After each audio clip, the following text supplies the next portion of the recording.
Hello and welcome to Business Standard Views of the Week. What is the crucial ingredient that is missing in global climate discussions?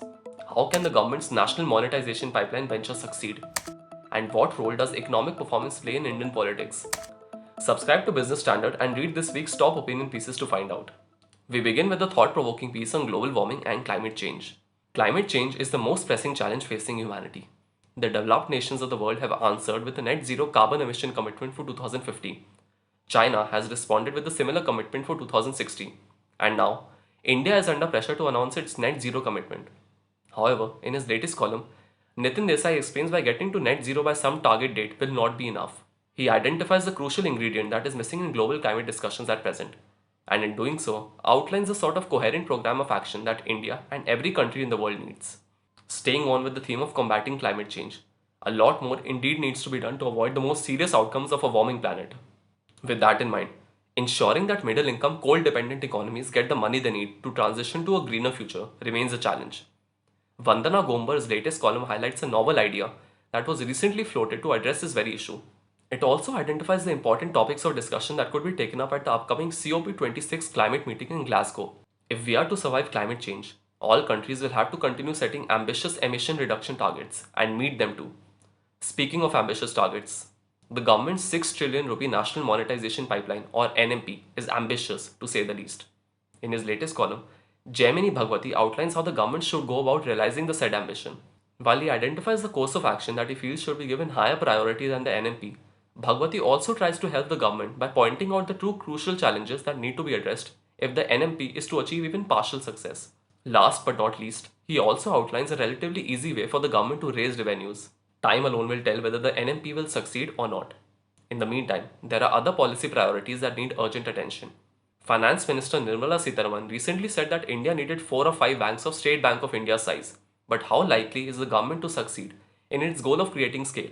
What do the results of past actions on that front tell us? And is having a greater number of very large banks really a good idea? Answering these questions, Business Standard highlights the one thing that the government needs to show alacrity in doing, and on the other hand, the one course of action that it should strictly avoid. There's no doubt that the fate of the Indian economy will be intimately linked to how the country's banking sector recovers and performs going ahead. Moving on, our next piece continues the focus on the economy, but this time from a different angle.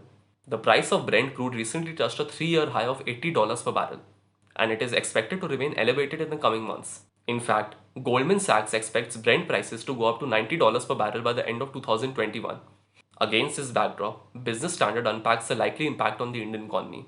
In doing so, the editorial outlines the implications for India's monetary and fiscal policy, overall consumption in the country, its economic recovery, and the international markets.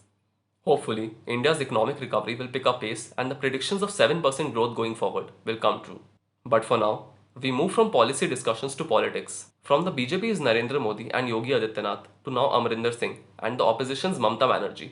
Does economic performance have any say in a political leader's electoral success in India? Seeking to answer this very question, T.N. Nenan's latest column offers critical insights into how Indian politics works and the role wallet economics plays in it. India and its people will surely benefit if economic performance plays a larger role in the political discourse. Now, it's time to bring this episode of BS Views to a close with an interesting piece on the politics taking place within a critical international institution. Kristalina Georgieva, the International Monetary Fund's managing director since 2019, has been in the news lately for all the wrong reasons. The cause is a report that the World Bank commissioned concerning the annual Doing Business Index. The report contains allegations of improprieties involving China, Saudi Arabia, and Azerbaijan in the 2018 and 2020 indices. In particular, Georgieva has come under attack for the 2018 index. However, Joseph E. Stiglitz in his latest column builds an impassioned defense for Georgieva. Stiglitz explains why he believes what he sees as efforts to remove Georgieva are unjust, and how the IMF's management could be hamstrung for years to come unless these efforts are stopped.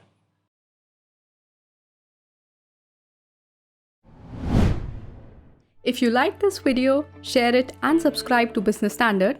For more news, views and insights, log on to www.business-standard.com. Do also follow us on YouTube, Twitter, Facebook, Instagram, Telegram and LinkedIn.